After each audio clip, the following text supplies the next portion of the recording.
প্রিয় মুসলিম এবং অমুসলিম ভাই ও বোনেরা, আসসালামু আলাইকুম ওরহমতুল্লাহি ওবারাকাতুহু।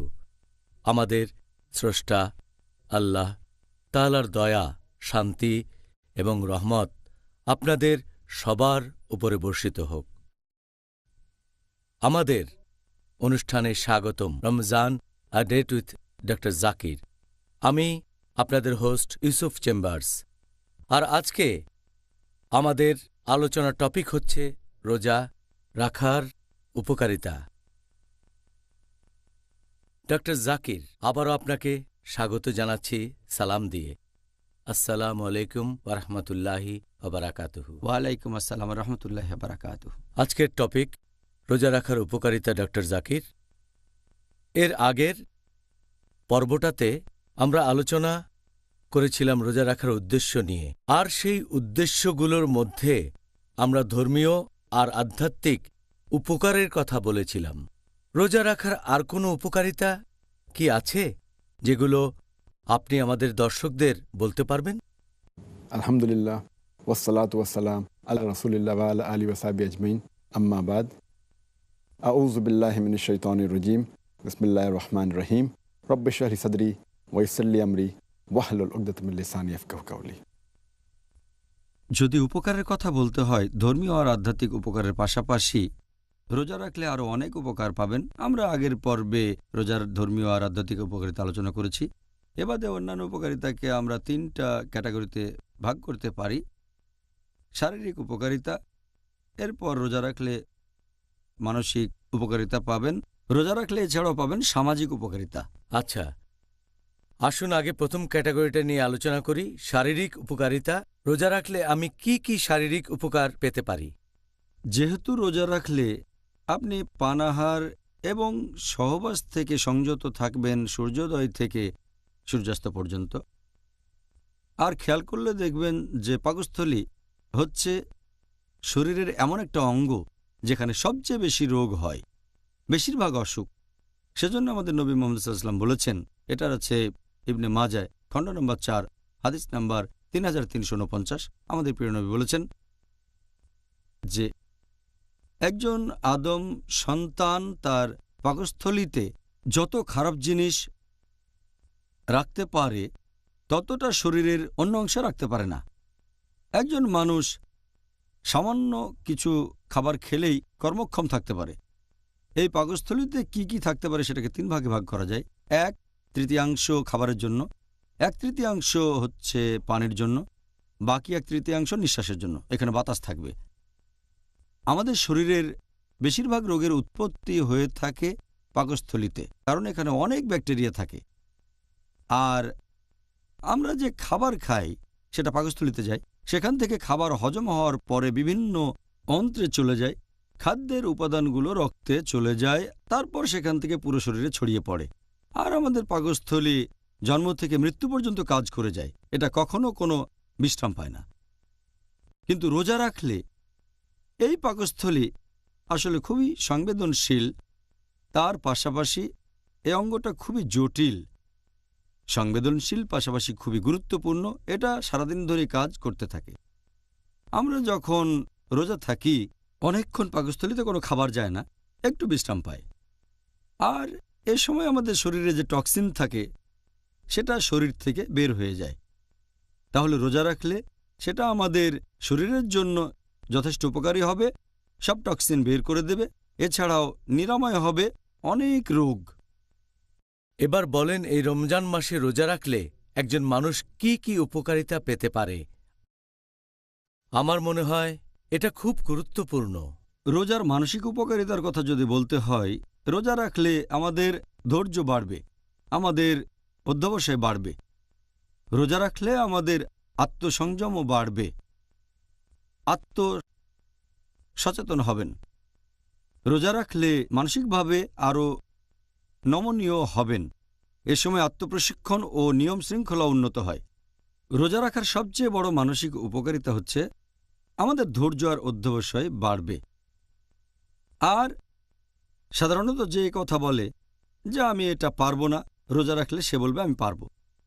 রোজা রাখলে আমাদের শরীর, মন এবং আত্মা উন্নত হয়ে উঠবে। রোজা রাখলে একজন সামগ্রিকভাবেই উন্নত হবে। আর রোজা হলো এক ধরনের ট্রেনিং। এতে আপনার ব্যবহারও বদলে যেতে পারে। ব্যবহার বদলানো খুবই কঠিন। একটা মানুষ যে ধরনের ব্যবহারে অভ্যস্ত সেটা পাল্টানো খুবই কঠিন। এজন্য বলা হয় যে সবচেয়ে সেরা জিহাদ হচ্ছে জিহাদ ফিন নাফস, তার মানে নিজের আত্মার বিরুদ্ধে সংগ্রাম করা। তাহলে ব্যবহার বদলানো এটা সবচেয়ে কঠিন কাজগুলোর একটা, রোজা রাখলে সম্ভব। আর প্রয়োজন হলে জিহাদ করা মানে যুদ্ধক্ষেত্রে গিয়ে লড়াই করা খুবই গুরুত্বপূর্ণ। কিন্তু যদি আপনি আপনার নিজের আত্মার সাথে জিহাদ করতে না পারেন তাহলে শত্রুর সাথে জিহাদ করবেন কিভাবে? এজন্য রোজা রাখলে আপনি আত্মসংযমী হবেন। আর সেজন্যই জিহাদের আগে এই রোজাকে ফরজ করা হয়েছে। রোজাকে ফরজ করা হয়েছে নবুয়তের 15 বছর পরে, দ্বিতীয় হিজরিতে। এর পরের বছরে জিহাদকে ফরজ ঘোষণা করা হয়। তাহলে আল্লাহ সুবহানাহু ওয়া তাআলা প্রথমে মুসলিমদের মানসিকভাবে প্রস্তুত করেছেন রোজা পালনের মাধ্যমে। তারপরে কিতালকে ফরজ করা হয়েছে, আগে ছিল মানসিক প্রস্তুতি। আর সাধারণত একজন মানুষ দিনে 3 বার খাওয়া দাওয়া করে থাকে, সপ্তাহে 21 বার খাওয়া দাওয়া। এই অভ্যেসটা বদলে যায় রোজার সময়। এই অভ্যেসটা বদলে দিনে 2 বার হয়। একটা হচ্ছে সন্ধ্যা শেষ হলে বা রাতের প্রথমে, আর অন্যটা ভোর হওয়ার আগে। পুরো নিয়মটাই বদলে যায়। আর এটাই আমাদের এই মানসিক প্রশিক্ষণে অনেকভাবে উপকার করে। এখনকার মনোবিজ্ঞানীরা বলেন যদি ক্ষুধা নিয়ন্ত্রণ করতে পারেন প্রায় সবগুলো আকাঙ্ক্ষাকে নিয়ন্ত্রণ করতে পারবেন। আসলে মানসিক উপকারিতার ব্যাপারে আমার নিজেরও একটা অভিজ্ঞতা আছে, সেটা বলছি। আমি জীবনে প্রথমবার রমজানের অর্ধেক রোজা রেখেছিলাম। এটাই আমার মনটাকে পুরোপুরি বদলে দিয়েছে। রোজার কারণেই পরবর্তীতে শাহাদা দিয়েছি, তাই বলবো আলহামদুলিল্লাহ। আর সেক্ষেত্রে বলেছিলাম যে মানসিক ব্যাপারগুলো খুব গুরুত্বপূর্ণ। আপনার কাছে পরের প্রশ্ন, এটা হচ্ছে রোজা রাখার সামাজিক উপকারিতার প্রসঙ্গ নিয়ে। এখন আপনি কি রোজা রাখার উপকারিতা সম্পর্কে কিছু বলবেন? রোজার সামাজিক উপকারিতার কথা যদি বলতে হয়, রোজা রাখলে আপনি বুঝতে পারবেন যে যারা গরিব তারা কেমন আছে। তারা খেতে পায় না, কোনো আশ্রয় নেই। আর রোজা রাখলে আমরা বুঝতে পারি যে না খেয়ে থাকলে মানুষের কেমন লাগে। আমাদের মধ্যে অনেকেই আছে ধনী, যাদের খাওয়া দাওয়া করতে কোনো সমস্যা হয় না। রোজা থাকলে আমরা বুঝতে পারি যে একজন ক্ষুধার্ত মানুষের কেমন লাগে। এভাবে গরিব মানুষদের প্রতি আমাদের তখন সহানুভূতি বেড়ে যায়। আর এছাড়াও আমরা আল্লাহ তাআলার অসীম দয়াকে অনুভব করতে পারি। আল্লাহ সুবহানাহু ওয়া তাআলাকে আমরা কি ধন্যবাদ জানাই কখনো? এই যে আমাদের খাবার দিয়েছেন, তারপর পানি, অথবা একবার বাতাসের কথা চিন্তা করে দেখেন, নিঃশ্বাস নিচ্ছি, এজন্য কি আল্লাহকে ধন্যবাদ জানাই? আল্লাহ আমাদের এই যে খাবার আর পানি দিয়েছেন, ধনী লোকেরা হয়তো কখনোই এটা নিয়ে চিন্তা করে না, তবে রোজা রাখলে এটা বুঝতে পারে। এতে তারা গরিবদের প্রতি সহমর্মী হয়। এছাড়াও রোজার কারণে তারা মানুষের সাথে ভালো ব্যবহার করে, অন্য মানুষের সাথে অনেক কিছু শেয়ার করে, তারা অন্য মানুষের দোষ ক্ষমা করে দেয়। এভাবে রোজা রাখলে বিভিন্ন দিক থেকে উপকারিতা পাবেন। আর এছাড়াও আমাদের নবী মুহাম্মদ সাল্লাল্লাহু আলাইহি ওয়াসাল্লাম বলেছেন, এটার উল্লেখ আছে সহিহ আল জামিতে, খণ্ড নম্বর 1, হাদিস নম্বর 896। আমাদের নবী বলেছেন যে যদি তোমরা পৃথিবীর মানুষকে দয়া করো তাহলে যিনি আকাশে আছেন তিনি তোমাদের দয়া করবেন। তার মানে যদি মানুষের উপকার করেন আল্লাহ তাহলে আপনার উপর দয়া করবেন। তাহলে রোজা আমাদের একটা সুন্দর সমাজ গড়তে সাহায্য করে, পরোপকারী হতে সাহায্য করে, অন্যকে ভালোবাসতে সাহায্য করে, সচেতন হতে সাহায্য করে। এছাড়াও শুধুমাত্র গরিব লোকজনই নয়, সব মানুষের সাথে ভালো ব্যবহার করতে সাহায্য করে। পরিবারের সবার সাথে ভালো ব্যবহার করব, সমাজে সবার সাথে ভালো ব্যবহার করব। আর অনেক সময় আমরা এটা দেখি যে আমরা পরিবারকে বেশি সময় দেই না, বিশেষ করে পশ্চিমা বিশ্বে। রোজা রাখলে দিনে অন্তত 2 বার পরিবারের সাথে থাকবেন।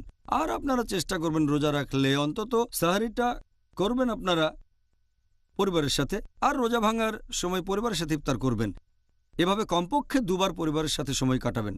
পরিবারের সবার সম্পর্ক জোরদার হবে, সবাই তখন একসাথে, বাবা মা সন্তান সবাই কাছাকাছি, বিশেষ করে পশ্চিমা বিশ্বে যেখানে এটা উপেক্ষিত। আমাদের এই সমাজের কথা যদি বলেন, এখানেও অনেক উপকারিতা আছে, অনেক সামাজিক উপকারিতা। আমরা অনেক সময় প্রতিবেশীর সাথে ইফতার করি, বন্ধুবান্ধবদের দাওয়াত দেই, প্রতিবেশীদের দাওয়াত দেই। আমাদের নবী মুহাম্মদ সাল্লাল্লাহু আলাইহি ওয়াসাল্লাম বলেছেন, এটা উল্লেখ করা হয়েছে সহিহ মুসলিমে, খণ্ড নম্বর 3, হাদিস নাম্বার 5379। নবী বলেছেন, তোমাকে কেউ নিমন্ত্রণ দিলে প্রত্যাখ্যান করো না। মানুষ রমজানে একে অন্যকে ইফতারের সময় নিমন্ত্রণ করে, এতে সমাজের বিভিন্ন স্তরের মানুষ একে অন্যের কাছাকাছি আসতে পারে, প্রতিবেশী, বন্ধুবান্ধব, সমাজের আরও অনেকে। আর রোজা হলো আত্মোন্নয়নের সবচেয়ে সেরা সময়, পাশাপাশি ইসলাহ এবং দাওয়ার শ্রেষ্ঠ সময়। মসজিদে লোকজনের সাথে দেখা হবে। রমজান মাসে তুলনামূলকভাবে বেশি মানুষ মসজিদে যায়। এই লোকজনের সাথে কথাবার্তা বলবেন, তারপর তারাবির নামাজ পড়বেন। এই সময়ে আপনি ইসলাহ দিতে পারেন, অমুসলিমদের কাছে দাওয়া দিতে পারেন। আর আপনি ঠিকই বলেছেন যে এই পবিত্র রমজান মাসে আপনার মন বদলে যেতে পারে, আল্লাহ আপনাকে হেদায়েত করবেন। এটা গুরুত্বপূর্ণ। আর সেজন্য আমাদের নবী মুহাম্মদ সাল্লাল্লাহু আলাইহি ওয়াসাল্লাম বলেছেন, এটার উল্লেখ আছে তিরমিজিতে, হাদিস নাম্বার 1924, যে আল্লাহ দয়াবর্ষণ করেন তাদের উপর যারা অন্য মানুষের উপর দয়া করে থাকে। নবী আরও বলেছেন, এই হাদিসটাতে আছে, যদি তুমি ক্ষমাশীল হও, পরম ক্ষমাশীল তোমাকে ক্ষমা করবেন। নবী আরও বলেছেন, যারা পৃথিবীতে আছে তাদের প্রতি দয়া দেখালে যিনি আকাশে আছেন তিনি তোমাকে দয়া করবেন। তাহলে রোজা সমাজ গঠনে সহযোগিতা করে, মানুষজন একে অন্যের কাছাকাছি আসে। জাযাকাল্লাহ খায়ের। প্রিয় ভাই উপকারিতা ডক্টর জাকির, এবারে আপনার কাছে পরের প্রশ্ন। আপনি রোজা রাখার শারীরিক উপকারিতা বলতে গিয়ে বেশ কয়েকটা পয়েন্টের কথা বলেছিলেন, বিভিন্ন ধরনের শারীরিক উপকার। এখন রোজা রাখার মেডিকেল উপকারিতাগুলো কি কি হতে পারে? রোজা রাখলে আপনি অসংখ্য মেডিকেল উপকারিতা পাবেন। এখানে আমি কয়েকটা বলছি। হৃদস্পন্দন নিয়মিত হয়, কিছুটা রিল্যাক্স পায়, হার্টের আর্টারির উপর প্রেশার অনেক কম পড়ে, আর শরীর থেকে কমে যাবে চর্বি, কোলেস্টেরল, পাশাপাশি বিভিন্ন অ্যাসিড। এতে লিভারের উপর প্রেশারটাও অনেক কম পড়ে। রোজা রাখলে হজমের বিভিন্ন গ্রন্থি থেকে যে রস, সেটা নিঃসরণও কমে যায়, আলসারের সম্ভাবনা কমে যায়, কিডনিতে পাথর হওয়ার সম্ভাবনা কমে যায় যদি কেউ রোজা রাখে। নন ইনসুলিন ডায়াবেটিসের ক্ষেত্রেও রোজা রাখলে উপকার পাবেন আপনারা। রোজা রেখে শরীরের ওজন কমাতে পারেন। রোজা সামগ্রিকভাবে আমাদের পুরো হজমের প্রক্রিয়াটাকে উন্নত করে, নার্ভাস সিস্টেমের উপকার হয়। রোজা রাখলে শরীরে টক্সিনের পরিমাণ কমে যায়, শরীরের রোগ প্রতিরোধ ক্ষমতা বেড়ে যায়। রোজা রাখলে তাড়াতাড়ি শরীর বুড়িয়ে যাবে না। রোজা রাখলে আমাদের আয়ু বেড়ে যেতে পারে। রোজা রাখলে আমাদের শরীরে বেশি করে টি সেল তৈরি হয়, যেগুলো জীবাণু ধ্বংস করে। আর রোজা সামগ্রিকভাবে আমাদের শরীরকে মেরামত করে নতুন বানিয়ে ফেলে। এছাড়াও রোজা রাখলে আমরা অনেক রোগ থেকে মুক্ত হতে পারি। ধরেন কোনো লোক একটা বিশেষ রোগে ভুগছে, তখন রোজা থাকলে তার উপকার হবে। যেমন ধরেন বিভিন্ন ধরনের হৃদরোগ, অথবা উপকার পেতে পারেন অ্যাজমার ক্ষেত্রে, অথবা আর্থ্রাইটিস বা হজমে গণ্ডগোল, বিভিন্ন চর্মরোগের ক্ষেত্রেও উপকার পেতে পারেন। নন ইনসুলিন ডায়াবেটিসের ক্ষেত্রেও উপকার পাবেন আপনারা। এরকম সারাদিন ধরে বলে যেতে পারি। এছাড়াও যারা বিভিন্ন জিনিসে আসক্ত, তারা রোজা রাখলে সে আসক্তি থেকে মুক্তি পেতে পারে, মানে হারাম থেকে। হয়তো মেডিকেলীয় জিনিসটা খারাপ, যেমন ধরেন ধূমপান, অথবা কেউ হয়তো অ্যালকোহলিক, অথবা কেউ হয়তো একেবারে চেন স্মোকার। রোজা রাখলে সে এই বদভ্যাস ত্যাগ করতে পারে, এই আসক্তি। এবারে আপনার কাছে আমাদের পরের প্রশ্ন। রোজা রাখার উপকার সম্পর্কে বিভিন্ন বৈজ্ঞানিক তথ্য আছে, আর কিছু মানুষ আছে, আমি জানি না তারা সঠিক না ভুল, তারা বলে যে রোজা রাখার বেশ কিছু ক্ষতিকর দিক আছে। ক্ষতি হতে পারে মানসিক, সামাজিক, শারীরিক ইত্যাদি বিষয়। এটা কি ঠিক? রোজা রাখা নিয়ে অনেক বিজ্ঞানী এখন পর্যন্ত অনেক গবেষণা করেছে যে রোজা রাখলে আমাদের শরীরের উপর কী প্রভাব পড়ে। আর বিজ্ঞানীরাই আমাদের বলেছেন, যখন কোনো লোক খাবার খায় তখন তার হজম শক্তি বেড়ে যায়। যখন খাবারের পরিমাণ কমে যায় বা রোজা রাখে, তখন হজম শক্তিও কমে যায়, সেটা কমে প্রায় 20%। আর যদি পরপর কয়েকদিন রোজা রাখে 1 মাসের জন্য, তখন এই শক্তিটা আরও কমে আসে। তাহলে রোজা রাখলে হজম করার ক্ষমতা কমে যায়।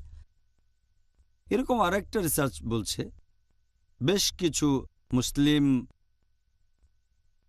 পুরুষ এবং নারীকে নিয়ে এটা করা হয়েছে যারা রোজা রাখে। এখানে দেখা গেছে যে সবার ওজন সামান্য কিছুটা কমে গেছে, তবে গ্লুকোজের লেভেলটা বেড়ে গেছে। আর অন্যান্য সব উপাদানের কথা যদি বলতে হয়, সেগুলোর পরিবর্তন হয় না। হোক সেটা টেস্টোস্টেরন বা কর্টিক্যাল সেল, অথবা হতে পারে সোডিয়াম, পটাশিয়াম, ইউরিয়া, হতে পারে কোলেস্টেরল, অথবা এইচডিএল হাই ডেনসিটি লাইপোপ্রোটিন, হতে পারে এলডিএল লো ডেনসিটি লাইপোপ্রোটিন, অথবা টিজি ট্রাইগ্লিসারাইড। আমাদের শরীরে এই উপাদানগুলো একই রকম থাকে। রোজা রাখলে এগুলোর উপর কোনো প্রভাব পড়ে না, শুধুমাত্র গ্লুকোজের পরিমাণ বেড়ে যায় আর ওজন সামান্য কিছু কমে যায়।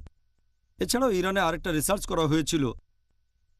কিছু লোক প্রত্যেকদিন রোজা ছিল প্রায় 17 ঘন্টা 30 দিন ধরে রমজান মাসে। দেখা গেল এতে করে পুরুষদের বংশবৃদ্ধির হরমোনে কোনো প্রভাব পড়েনি, টেস্টোস্টেরনে। এছাড়াও এইচপিটি এর উপর কোনো প্রভাব পড়েনি, থাইরয়েড হরমোনেও কোনো পরিবর্তন হয়নি। এরকম অনেক রিসার্চ হয়েছে। আরেকটা রিসার্চের কথা এখানে বলতে পারি, যেটা নাম দেওয়া হয়েছিল ভালো স্বাস্থ্যের মহিলাদের উপর রমজানের প্রভাব, যে উপায়ে তারা ওজন ঠিক রাখতে পারেন। ওজন ঠিক রাখা, সেখানে দেখা গেল রোজা রাখার সময় কোনো পরিবর্তন হয় না। যদি শারীরিক গঠনের কথা বলেন, ওজন একরকম, কোনো কিছু বদলায়নি। রোজা রাখলে ফ্যাট অক্সিডেশন বেড়ে যায় এবং কার্বোহাইড্রেট অক্সিডেশন কমে যায়। আর খেয়াল রাখতে হবে যে পশ্চিমা বিশ্বের ডাক্তাররাও এরকম কথা বলেন যে আমাদের এ সময় খেয়াল রাখতে হবে বিলিরুবিন আর গ্লুকোজের অবস্থা রোজার সময়। আরও একটা রিসার্চ বলছে যে রোজা রাখলে শরীরে গ্লুকোজের পরিমাণ বেড়ে যায়, বি লিম্ফোসাইট সেলে সংবেদনশীলতা বাড়ে। তবে রিউমোরাল আর্থ্রাইটিসে বি লিম্ফোসাইটের সংবেদনশীলতা এখানে বেড়ে যায় না। রোজা রাখলে আপনার আয়ু বেড়ে যেতে পারে, হয়তো আরও বেশি দিন বেঁচে থাকতে পারেন। এ নিয়ে পশু পাখির উপরে অনেক রিসার্চ হয়েছে। আমাদের আয়ু বেড়ে যায়। দুধ খাওয়ানো মহিলাদের উপর রিসার্চ করা হয়েছে রোজা থাকা অবস্থায়। রোজা রাখার কারণে শরীরে উৎপন্ন দুধের পরিমাণে কোনো পরিবর্তন আসে না, দুধের উপাদানও কোনো পরিবর্তন হয় না। গ্লুকোজ লেভেল আগের মতোই, ফ্যাট লেভেল আগের মতো, ল্যাকটোজেরও পরিমাণ ঠিক থাকে। যেসব মহিলা বাচ্চাকে দুধ খাওয়ান তাদের ক্ষেত্রে কোনো পরিবর্তনই আসে না। এছাড়াও রোজা নিয়ে রিসার্চ হয়েছে রজস্রাব হওয়া মহিলাদের উপর আর বংশবৃদ্ধির সাইকেলের উপরও। এসব রিসার্চে কোনোই পরিবর্তন দেখা যায়নি। মহিলাদের মেনস্ট্রুয়াল সাইকেলে কোনো পরিবর্তন আসেনি। রোজা রাখার কারণে নেগেটিভ বা পজিটিভ কোনো প্রভাব পড়েনি। তাই এটা বলা ভুল যে রোজার কিছু ক্ষতিকর প্রভাব আছে। সত্যি বলতে রোজার অনেক উপকারিতা আছে। যেমন রোজার কিছু উপকারিতা হচ্ছে, রোজা রাখলে কিছু রোগের ক্ষেত্রে উপকার পেতে পারেন, যেমন রিউম্যাটয়েড আর্থ্রাইটিস, অস্টিও আর্থ্রাইটিসে উপকার পাবেন। এছাড়াও রোজা নিয়ে আরও রিসার্চ হয়েছে যে পশু পাখি যখন অসুস্থ থাকে তখন খাবার খেতে চায় না। বাচ্চাদেরও একই অবস্থা, বাচ্চারা যখন অসুস্থ থাকে তখন খাবার খেতে চায় না। পরিবারের লোকজন তাদের জোর করে খাবার খাওয়ায়।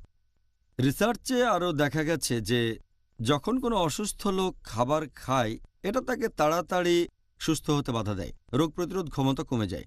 তাহলে কেউ যদি অসুস্থ অবস্থায় রোজা রাখে, সে তাড়াতাড়ি সুস্থ হয়ে যায়। সেজন্যই ডাক্তাররা এখন অনেক ট্রিটমেন্ট দেয়, তার মধ্যে রোজাও একটা।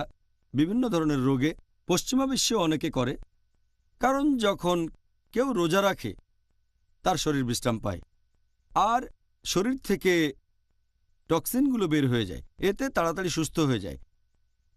এছাড়াও রোজা রাখলে আপনার ব্যবহার বদলে যেতে পারে।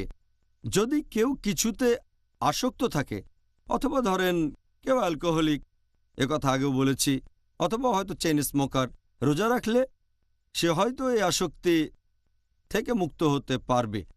এছাড়া অনেকে হয়তো অন্যান্য জিনিসে অভ্যস্ত, যেমন চা, কফি। রোজা রাখলে তারা এগুলো থেকে বিরত থাকবে। রমজান মাসে টানা 30 দিন রোজা থাকবে, তখন এগুলোতে আগ্রহ কমে যাবে, তারা তখন স্বাস্থ্যকর খাবার খেতে পছন্দ করবে। তাহলে রোজার সময় আপনারা এইসব থেকে দূরে থাকবেন। যদি 1 মাস বাদ দিতে পারেন তাহলে সারা জীবনও পারবেন। হ্যাঁ, অবশ্য এমন কিছু রোগ আছে, যেমন ধরেন ইনসুলিন নির্ভর ডায়াবেটিস। যে লোক ইনসুলিন নির্ভর ডায়াবেটিসে ভুগছে তার রোজা রাখা উচিত না, কারণ তার কিটোসিস আছে।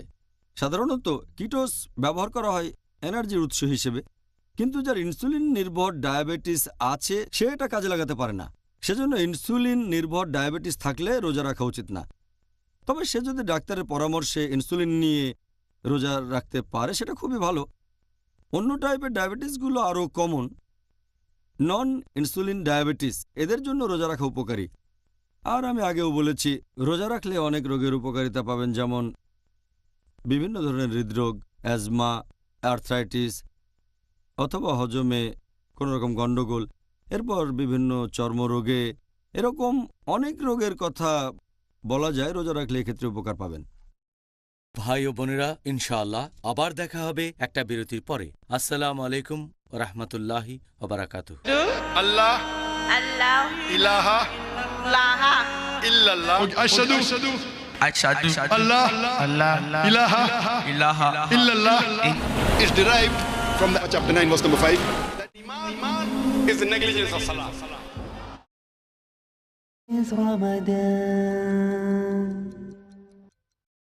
প্রিয় মুসলিম এবং অমুসলিম ভাই ও বোনেরা, আসসালামু আলাইকুম। এই অনুষ্ঠানে আবারও স্বাগতম। Ramzan a date with doctor Zakir. আমি আপনাদের হোস্ট ইউসুফ চেম্বার্স, আর আজকে আলোচনার টপিক রোজা রাখার উপকারিতা। আসসালামু আলাইকুম। ওয়ালাইকুম আসসালাম রহমতুল্লাহ বারাকাতুহু। ডক্টর জাকির, ব্যাপারটা তো বেশ ইন্টারেস্টিং মনে হচ্ছে। মানে এই রিসার্চ কি মুসলিমরা করেছে নাকি অমুসলিমরা? এই রিসার্চগুলো মুসলিম অমুসলিম দুই ধরনের মানুষই করেছে, আর এরকম কয়েকশো অমুসলিম বিজ্ঞানী আছেন যারা রোজা নিয়ে গবেষণা করেছেন। শুধু মুসলিমই করেননি, তুলনামূলকভাবে অমুসলিমরাই বেশি রিসার্চ করেছে। তবে মুসলিমরাও আছে, যেমন ধরেন একটা বই আছে fasting a way of life, লিখেছেন অ্যালেন কট। তিনি লিখেছেন যে রোজা রাখলে শরীরের বেশ কিছু অঙ্গ প্রত্যঙ্গ বিশ্রাম পায়, আমাদের ডাইজেস্টিভ ট্র্যাক, আর এছাড়াও সেন্ট্রাল নার্ভাস সিস্টেম, এভাবে পুরো শরীর। তিনি একজন অমুসলিম। একজন ভারতীয় ডাক্তারও রিসার্চ করেছিলেন, তার নাম শান্তি রাংওয়ানি। তিনি বলেছেন যখন কেউ রোজা রাখে তখন সে খাবার খায় না, ফলে খাওয়ার কারণে যে টক্সিন তৈরি হতো সেই টক্সিন আর তৈরি হয় না, আর শরীরে আগের যে টক্সিন জমা হয়েছিল সেটা শরীর থেকে বের হয়ে যায়। তাহলে রোজা রাখলে আপনার শরীর থেকে সব টক্সিনগুলো বের হয়ে যাবে, পুরো শরীরটা তখন বিশুদ্ধ হয়ে যাবে। বলেছেন অমুসলিম। অবশ্য মুসলিমরাও করেছেন। একটা রিসার্চ করেছেন ডক্টর সুলাইমান জর্ডানের আম্মানে ইউনিভার্সিটি হসপিটালে। সেখানে রিসার্চ করেছিলেন বেশ কিছু পুরুষ ও মহিলার উপরে। 42 জন পুরুষ আর 26 জন মহিলা রিসার্চ করা হয়েছিল রোজা থাকা অবস্থায়। তাদের শরীরে পরিবর্তন নোট করা হয়েছিল, আর সেখানে দেখা গেল ওজন সামান্য একটু কমেছে, গ্লুকোজের পরিমাণ বেড়ে গেছে। তবে শরীরের অন্যান্য উপাদানগুলো testosterone, cortisol, sodium, potassium, urea, এই সবগুলো আগের মতোই আছে, কোনো পরিবর্তন হয়নি এই উপাদানগুলোর। শুধু গ্লুকোজের পরিমাণ বেড়েছে আর ওজন সামান্য কমেছে, আর কিছুই না। অমুসলিমরা রোজা নিয়ে অনেক রিসার্চ করেছে। একবার এরকম একদল অমুসলিম বিজ্ঞানী তারা আফ্রিকায় একটা রিসার্চ করল, যেসব জায়গায় দুর্ভিক্ষ হয়েছে সেখানে রিসার্চের ফলাফলে দেখা গেল যারা দুর্ভিক্ষের কারণে না খেয়ে ছিল তারা সবাই একই ক্যাম্পে, কিছু লোক খাবার খেয়েছে আর কিছু না খেয়ে আছে। যারা না খেয়ে আছে তাদের টিবি আর ম্যালেরিয়া হওয়ার সম্ভাবনা অনেক কম। তাহলে রোজা রাখলে টিবি আর ম্যালেরিয়াকে ভালোভাবে প্রতিরোধ করা যায়। আসলে এটা আল্লাহর দয়া, আলহামদুলিল্লাহ। ভাবতে পারেন যেহেতু না খেয়ে আছে তারা, এজন্য তাদের টিবি আর ম্যালেরিয়া হওয়ার সম্ভাবনা কম। আল্লাহ আকবার। অমুসলিমদের করা এইসব রিসার্চে দেখা যায় রোজা রাখলে আয়ু বেড়ে যায়, বেশি দিন বেঁচে থাকবেন, আর এতে তাড়াতাড়ি বুড়িয়ে যাবেন না। আরেকটা রিসার্চ করেছিলেন একজন মুসলিম বিজ্ঞানী, ওনার নাম ডক্টর ওসামা কান্দিল, হার্ভার্ড ইউনিভার্সিটিতে। উনি মুসলিম, তবে দেশটা অমুসলিম ইউনিভার্সিটি। তিনি সেখানে রিসার্চ করেছিলেন ক্যান্সারে আক্রান্ত রোগীদের উপর, আর দেখতে চেয়েছিলেন শরীরের সেলগুলো কিভাবে কাজ করে থাকে, বিশেষ করে কিলার সেল যেগুলো ক্যান্সার সেলকে আক্রমণ করে। আর তিনি কাউন্টিং করেছিলেন রোজা শুরুর ঠিক আগে। তারপর আবার তিনি কাউন্টিং করলেন রমজান মাসের ২১ তারিখে, তারপর ২৮শে রমজানে। সেখানে বিশাল পার্থক্য দেখতে পেলেন তিনি। ২১ রমজান আর ২৮ রমজানের পরে শরীরে কিলার সেলের সংখ্যা অনেক বেড়ে গেল, আর এই সেলগুলো ক্যান্সার সেলকে আক্রমণ করে। তিনি দেখলেন রোগ প্রতিরোধ ক্ষমতা বেড়ে গেছে। মানুষের শরীরের যে রোগ প্রতিরোধ ক্ষমতা রোজা রাখার কারণে সেটা বেড়ে যায়। এছাড়া আরও একটা রিসার্চ করা হয়েছে ক্যান্সার রোগীদের উপর। সেখানে দেখা গেল যে টি সেল, যেটা মানুষের রোগ প্রতিরোধ করার কাজে দরকার হয়ে থাকে, এই সেলের পরিমাণ বেড়ে যায়। এই টি সেলগুলোর কাজ কি?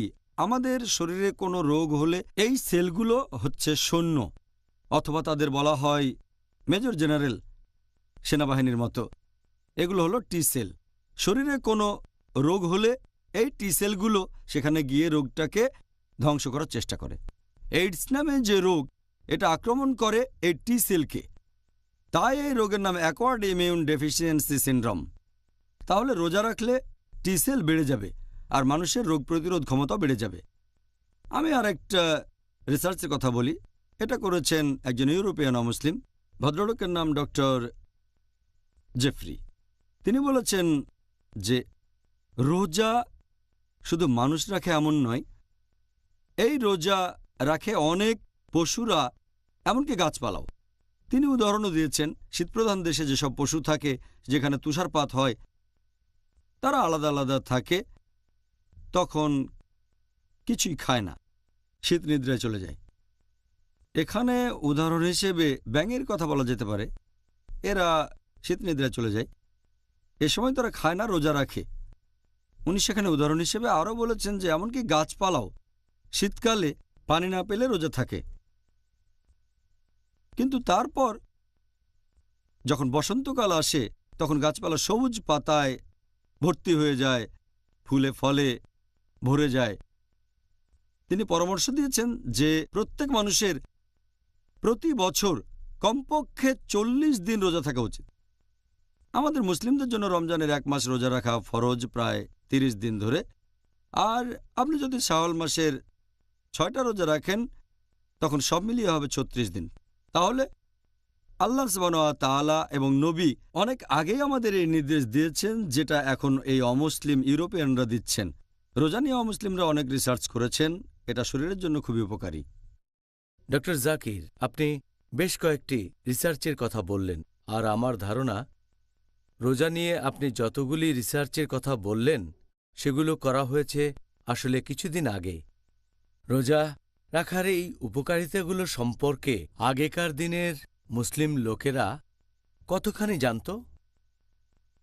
আগেকার দিনের মুসলিমদের কথা যদি বলেন, কিছু জিনিস তারা জানত আর কিছু জানত না। আমরা এখনকার দিনে যেভাবে জানি তারা ঠিক সেভাবে জানত না। এটার কারণ আমি পরে একসময় বলবো। এখন যদি বলেন যে তারা রোজার এই ব্যাপারগুলো সম্পর্কে সচেতন ছিল কিনা, একটু অন্যভাবে হয়তো এখনকার মতো জানতো না।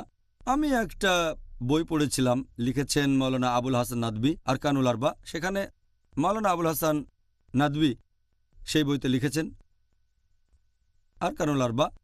তিনি লিখেছেন খলিফা হারুনুর রশিদের সময়কার এক ঘটনার কথা। সেখানে তখন কথাবার্তা হচ্ছে খলিফা হারুনুর রশিদের খ্রিস্টান ডাক্তারের সাথে একজন মুসলিমের, তার নাম আলী বিন হুসেইন বিন ওয়াকিদ। খলিফা হারুনুর রশিদের এই খ্রিস্টান ডাক্তার বলছেন যে পবিত্র কোরআন আসলে একটা বিজ্ঞানের বই। আর আমরা জানি যে বিজ্ঞান দুই প্রকার, শরীরের বিজ্ঞান আর আত্মার বিজ্ঞান। এখন মেডিকেল সায়েন্সের ব্যাপারে কোরআন কি বলছে? তখন আলী বিন হুসাইন বিন ওয়াকিদ তিনি বললেন যে আল্লাহ সুবহানাহু ওয়া তাআলা কোরআনের অর্ধেক আয়াতে দুই বিজ্ঞান নিয়েই বলেছেন।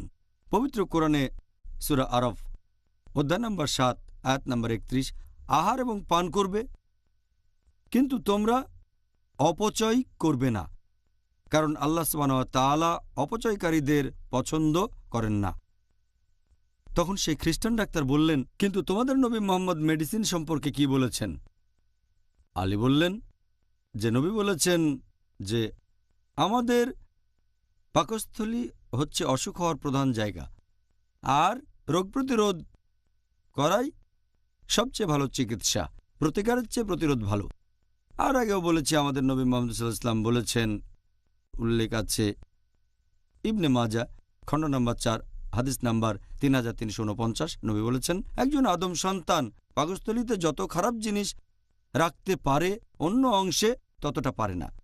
মানুষ সামান্য খাবার খেয়েই কর্মক্ষম থাকতে পারে, পাকস্থলীতে যা থাকে তার 1/3 খাবার, 1/3 পানি আর 1/3 নিঃশ্বাসের জন্য।